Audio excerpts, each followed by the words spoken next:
Pre-Socratic philosophers, Democritus in early Greek medicine, history and systems, Professor Michael Botwin, Department of Psychology, California State University, Fresno.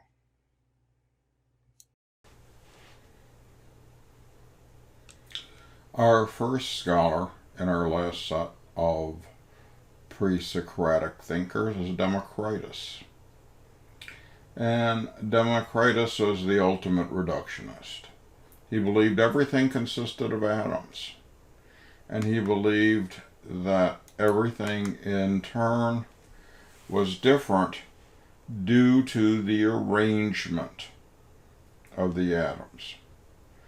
And he talked about atoms arranged in terms of shape, size, number, location, and arrangement. Going back several hundred years BC, he was pretty correct.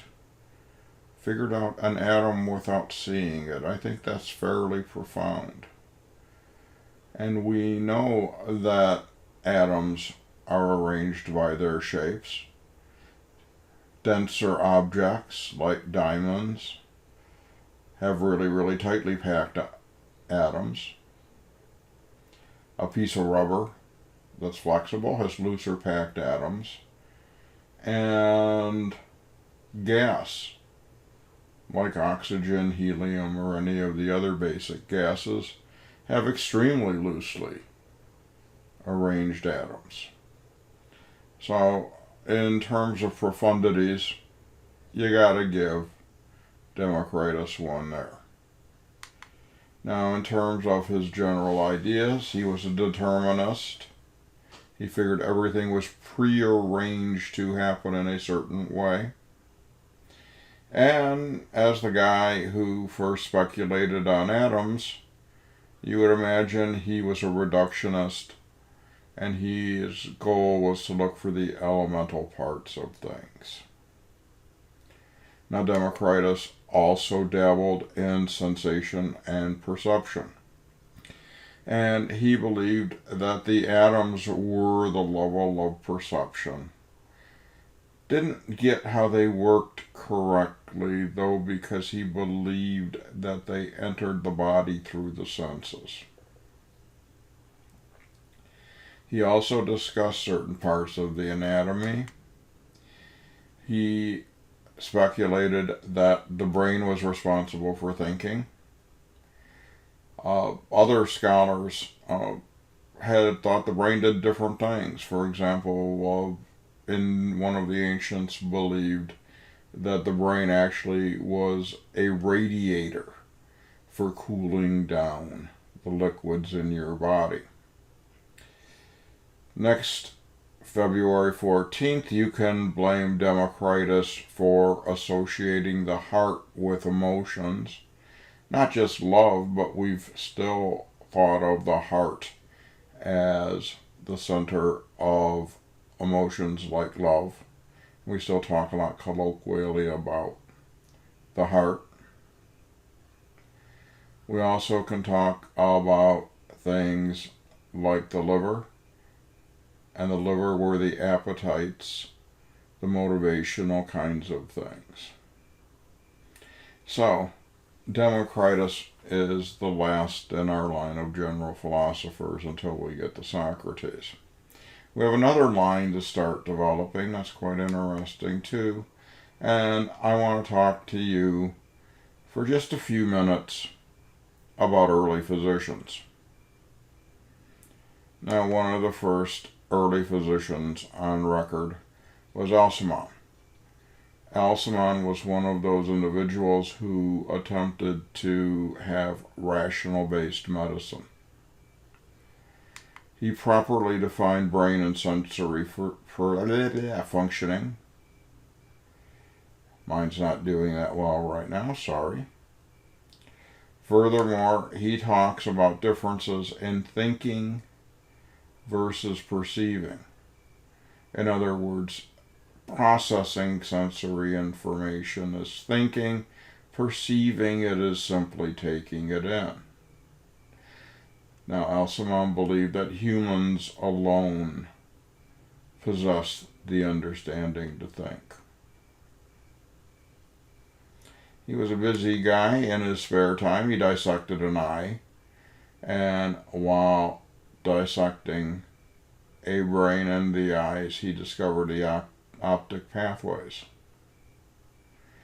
And he made important observations on his surgical operations, or based on his surgical operations, I should say. Alcmaeon believed health and disease were a matter of balance. This is something you've seen before, you're going to see again. Well, probably the most famous of the ancient doctors is Hippocrates. You know, the guy with the oath. We'll talk about that at our end of discussion of Hippocrates. Here is a statue on the Greek island of Kos with Hippocrates and several individuals around him, depending on what you look at. They're either his students or his patients, or a blend of both. Whatever it is, pretty cool statue. If you ever get to see it, the dialogues and the inscriptions are around the base of the statue in both Greek and English.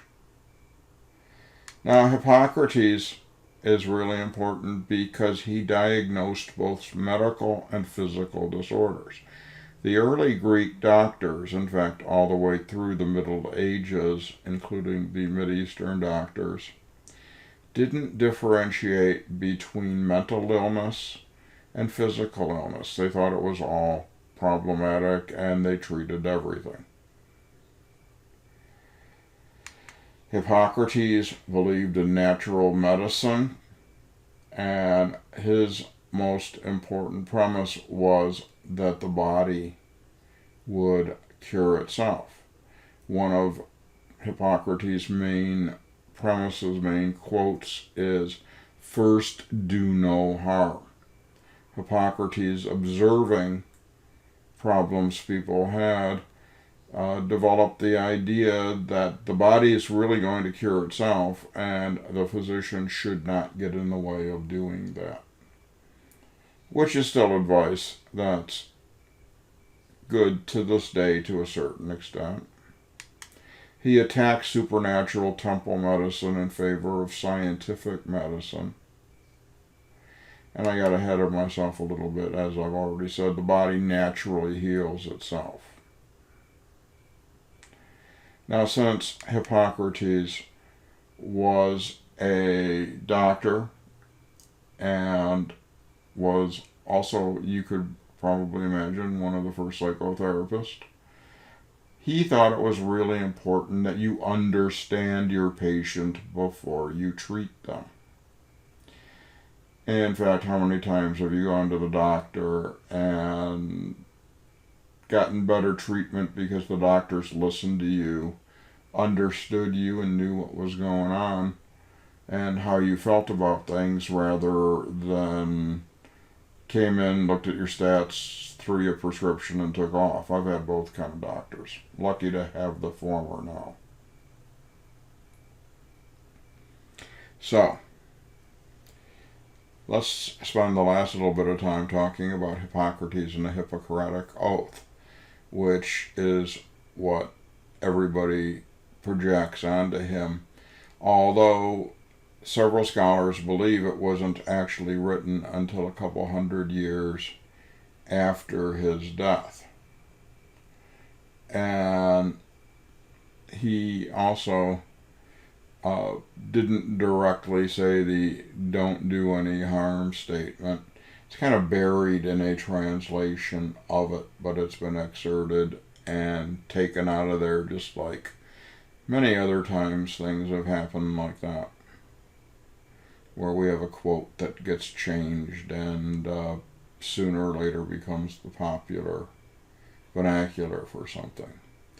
So I want to take you through a few quotes that I've exerted. I haven't put the whole Hippocratic Oath here for you, but I've exerted some of the things that I think are more interesting for the context of our class. Now, Hippocrates talks about diet. He says, I will use those dietary regimens which will benefit my patients according to my greatest ability and judgment, and I will do no harm or injustice to them. You see, they do no harm's buried in there. So he believed in the importance of diet. He also said, I won't give anyone a lethal drug if I'm asked to. And if I'm advised about it, I'll advise against it. Again, he didn't believe in doing harm. In purity and accordance to divine law, I will carry out my life and my art. In other words, he had to be a super ethical, moral guy. Found this very interesting. I will not use the knife, even upon those suffering from stones, must be like kidney stones or something, but I will leave this to those who are trained in this craft. In other words, he was a physician, not a surgeon, and he knew his limits. I think that's fundamentally very important for doctors as well, that they know their limits of what they should and should not do. Of course, that's just my personal belief, and I'm not a real doctor. I just am a psychologist doctor who's playing doctor on these videos, but that's my opinion. And another quote here, I'll paraphrase it. If you go into somebody else's house, you will avoid any improprieties or corruptions. Kind of an interesting thing. You go into the house and you don't do harm in someone's house. Whenever I see whatever I see or hear in the lives of my patients, whether in connection with my professional practice or not, which ought not to be spoken of outside, I will keep secret, as considering all such things to be private. Now remember, there weren't hospitals, there weren't clinics or doctors' offices, so Hippocrates was needed. He went to somebody's house. Might have overheard some gossip, might have overheard some issues, but early on in medicine, old Hippocrates saying, mind your own business and keep your mouth shut, basically. And he also says, this is a long one, I have to look over here. So long as I maintain the oath faithfully and without corruption, may it be granted to me to partake of this fully, and I'll let you read it because it's a little bit too far away. Put the monitor too far away from my eyes. But basically, again, if he transgresses, doesn't follow his oath, then he should be thrown out of medicine. Now, these passages of the Hippocratic Oath that I just read to you were translated by Michael North of the National Library of Medicine in 2002. So we have to thank him for that translation. Now our last doctor is Galen. And look at that. We've crossed the line. We're now in the Common Era. Or AD, depending on how you roll your calendars out. We should probably have a party just to celebrate that. Galen was trained as a doctor and moved around the then Roman Empire,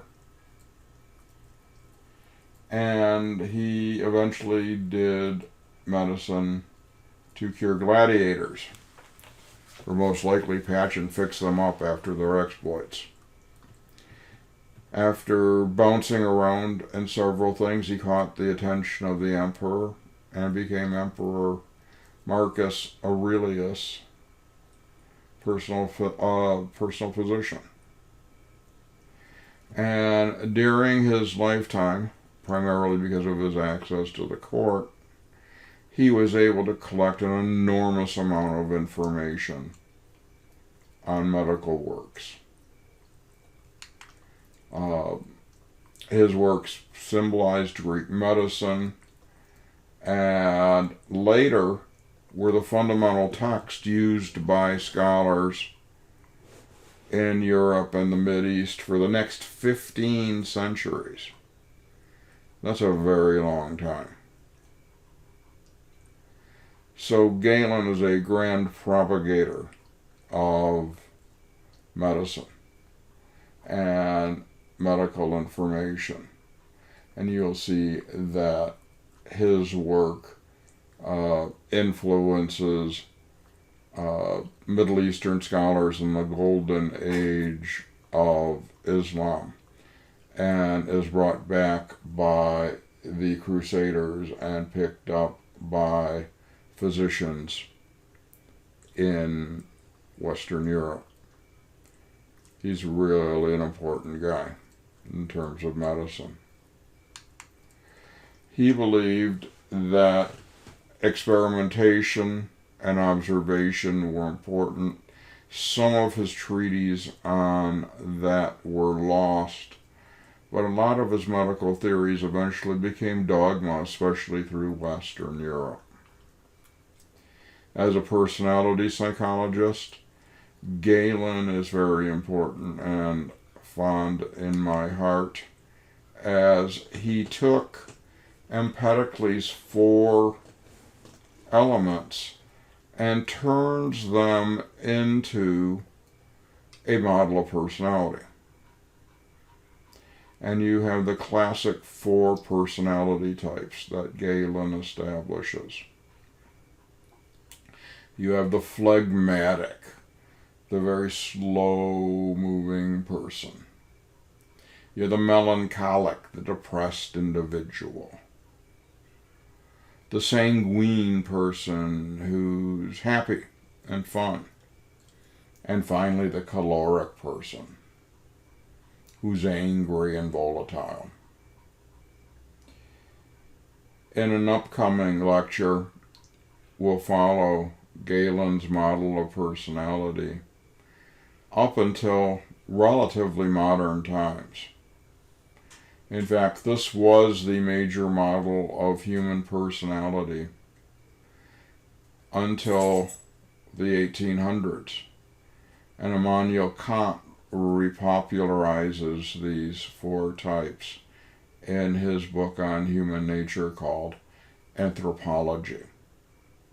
So, you've just touched the iceberg of what you're going to learn about this stuff. I find it fascinating. Hope that when we get there, you will too. In closing, here is Galen doing a lecture and teaching, looks like the emperor, things about different skeletons and different anatomical things. So, we've got through the last of our Greek philosophers with Democritus and started developing through the notion of physicians with Alcmaeon, Hippocrates, and Galen. We'll see you next time in the history of psychology.